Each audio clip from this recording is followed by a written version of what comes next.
लड़ती बकरियां और सियार। एक दिन एक सियार किसी गांव से गुजर रहा था। गांव में उस दिन हीट बाजार लगा हुआ था। सियार जब हीट से गुजरा तो वहां उसे लोगों की भीड़ दिखाई पड़ी। वे लोग जोर जोर से चिल्ला रहे थे और तालियां बजा रहे थे। सियार उस भीड़ की ओर चल पड़ा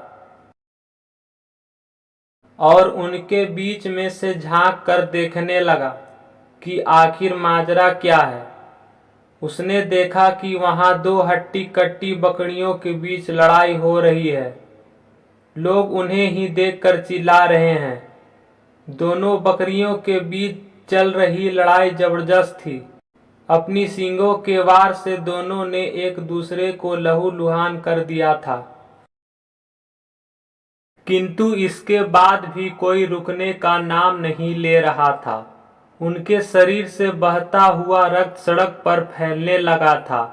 ताजे रक्त की महक जब सियार के नथनों तक पहुंची तो उसकी लार टपकने लगी।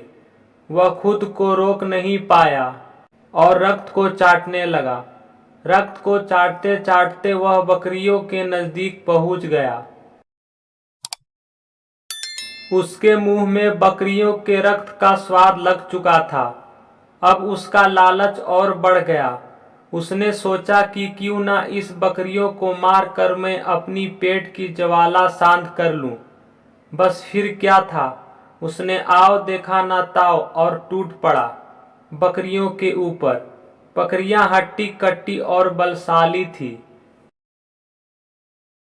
सियार के अड़ंगे ने उनका क्रोध भड़का दिया और उन्होंने सियार को ऐसी पटकनी दी कि वह चारों खाने चित हो गया। उसके बाद बकरियों ने उसकी तब तक धुनाई की जब तक वह मर नहीं गया।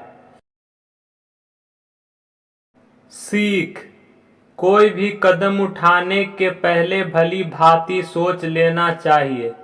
लोग के वशीभूत होकर उठाया गया कदम पतन की ओर ले जाता है।